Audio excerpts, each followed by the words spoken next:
Welcome to ComedyMX's Cartoon Classics channel. Binge out on the animated Superman, Popeye, Bugs Bunny and Friends, Technicolor classic tunes, animators UB Iwerks and Max Fleischer, Mickey Mouse, Betty Boop, and all your cartoon favorites.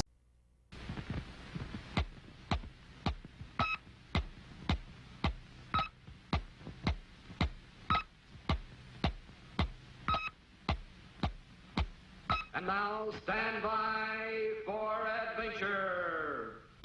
3, 2, 1. In the exciting story of the prehistoric present.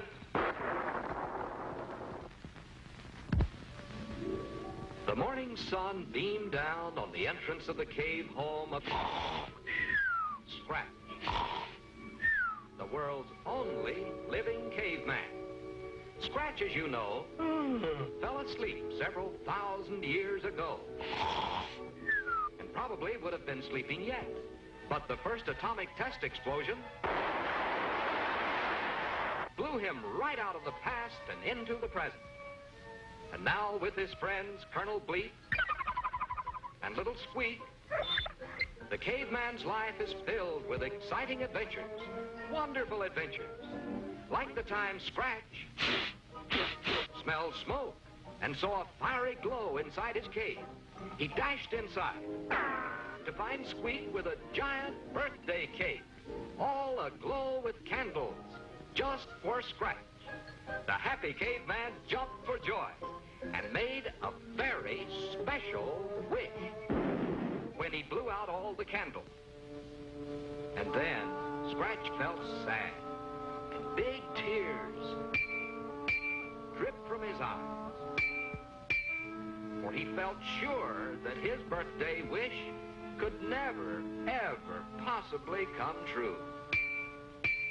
For Scratch had wished to return once again to his prehistoric past, to play again with Dimples, his lovable pet dinosaur. Yes, Scratch missed Dimples very much. And now he would never see her again. But to Colonel Bleep, nothing seems impossible. And so the spaceman's birthday gift to Scratch was a golden key. The key to Scratch's wish come true, for this was the key that operated Colonel Bleep's Futomic Time Transformer. That fantastic invention which made it possible to transport anything or anybody anywhere in time or space. Quickly, the caveman hopped aboard, and Bleep adjusted the time controls to allow Scratch to visit for 1 hour with Dimples back thousands of years in the past. Squeak turned the golden key as Scratch waved farewell. Then the whole contraption suddenly vanished as it raced backwards, carrying the caveman through time. Then suddenly, there he was, back home again with Mama Scratch, Papa Scratch, and Dimples. Dear old Dimples, Scratch's pet dinosaur. Meanwhile, back in the present, Bleep and Squeak watched the dials and signals of the Futomic Time Transformer as the minutes ticked by. The hand of the clock was rapidly approaching the time for Scratch's scheduled return. There's the signal. Now Bleep throws the reverse control switch. But Scratch is having such a wonderful time, he forgets to climb aboard, and the machine returns empty. Quickly, the Colonel sends it racing back. And again it returns. But this time with Dimples. Now Bleep is worried, for only enough Futomic power remains in the machine for one more try. Scratch must come back this time, or he will be left forever in the past. Once again, Bleep throws the switch. And just in time, Scratch jumps aboard the Futomic transport, and now he's really on his way back. But wait, the power's beginning to fade, and the years are clicking off slower and slower, until finally, the machine stops dead, somewhere in the past century. Poor Scratch is stuck back in the 1800s. Now he'll never get back. But wait, what's that strange noise? And that, it's getting louder and louder, closer and closer. But what can it be? Why, it's Scratch, riding back from the 19th century in an early automobile, towing the rundown atomic time transformer behind him. And so Scratch had a wonderful birthday. And now he's back with his friends again. You can just bet that no one else in the whole wide world ever got a pet dinosaur for a present. Yes, it's fun to dream about the past, but for real fun, there's no time like the present.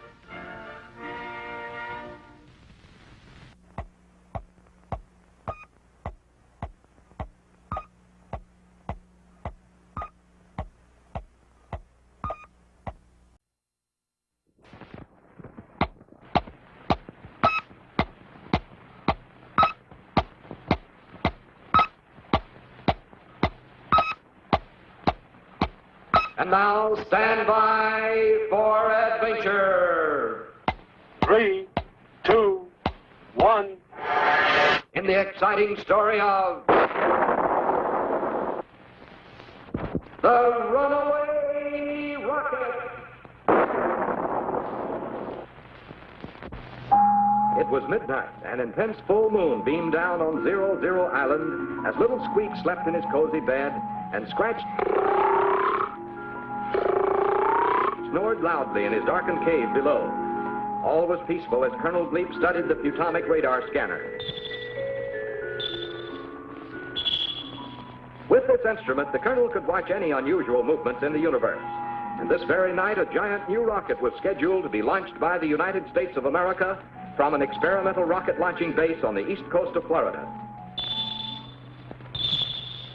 Yes, there it was. As Bleep watched the scanner, he saw the rocket soar skyward at tremendous speed, then level off towards the wastes of the South Atlantic Ocean. This was a test firing, and Bleep was pleased to see the Earth people making such excellent progress with rockets.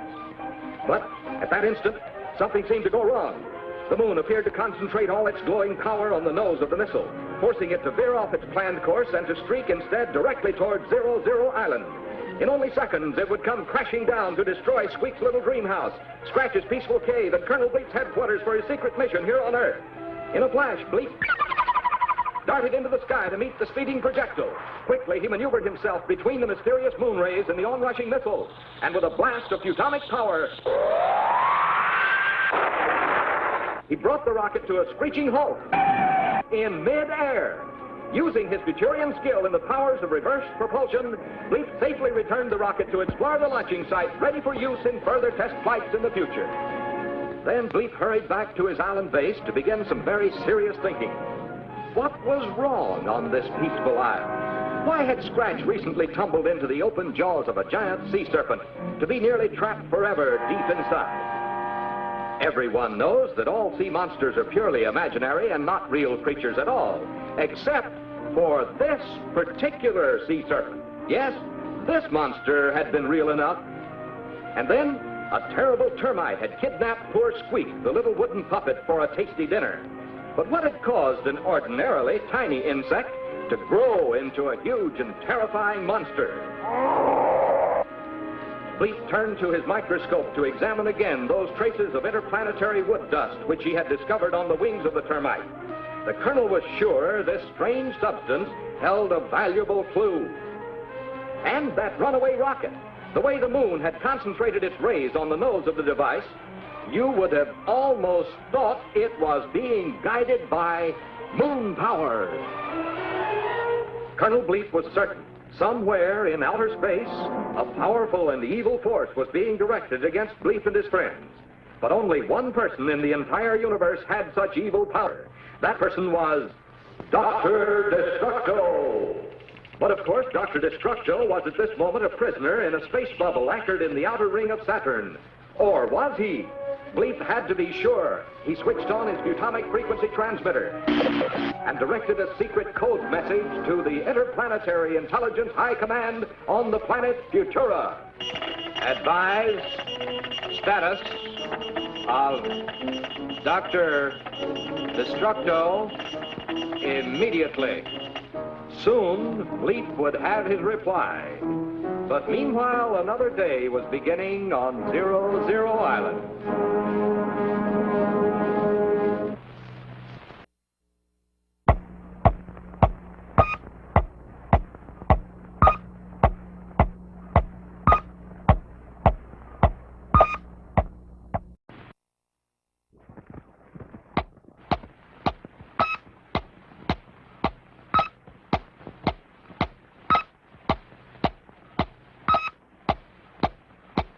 And now, stand by for adventure. 3, 2, 1. In the exciting story of Satellite of Death.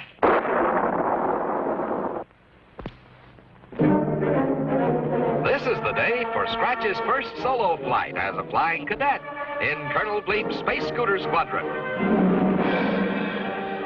With a snappy salute, the caveman cadet leaps aboard his speedy craft. Then off he goes, heading straight to the north and into the wildest, most terrifying adventure of them all. Already the ground below is solidly covered with ice and snow. Around the North Pole, Scratch soars. Then, right on course, spans the desolate wastelands of outer Spagovia. Suddenly, Scratch is caught in a frigid snow cloud. The wings of his scooter bogged down with ice. Bail out, Scratch, before it's too late. Jump! Jump! Runaway! And there he is, floating gently to earth in a billowing parachute. But unknown to the caveman, directly below stands a tumble-down Spagovian castle. Here, the last of the power-mad warlords prepare to test their latest invention, a satellite rocket. If the test is successful, they will have found the way at last to conquer the world from outer space. Listen. Hotsy doggy, the rocket is ready for testing. But cousin, who is going to volunteer? Well, who do you think? Get in? Oh, me? Nothing doing. What about you? You think I am crazy? You is going. No, you is going.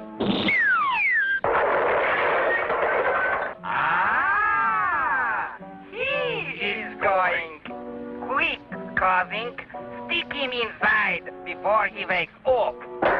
If he comes back alive, we will soon rule the world.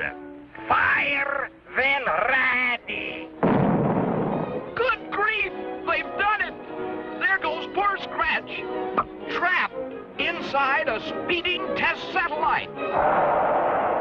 Meanwhile, back on 00 Island, little Squeak and Colonel Bleep desperately try to contact their missing cadet. Then, through his powerful radar scope, the Colonel sights the speeding satellite, and the X-ray attachment shows the bewildered caveman trapped inside.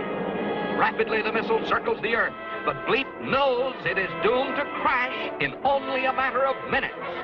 Closer and closer it sweeps until suddenly it is skimming the ocean in a headlong dash toward 00 Island itself. In a flash, Bleep streaks into action. With his powerful gyro blades, he whips up a windstorm of hurricane force, slowing the Sputnik to a gentle stop. The dazed Scratch is safe at last. Now, with the speed of light, the Colonel hurriedly gathers an armload of hornet nests. In an instant, the satellite is transformed into a powerful buzz bomb. With a mighty puff, the angry spaceman sends it spinning back to its launching base.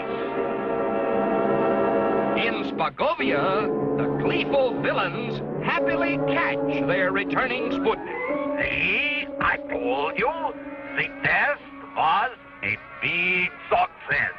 By golly, you're right. But what's all this buzzing, cousin? Oh, what's the difference? Open it up. Inside the Sputnik is waiting the just rewards for the future rulers of all the world. And that's the real story of how Bleep turned an apparent victory into a stinging defeat.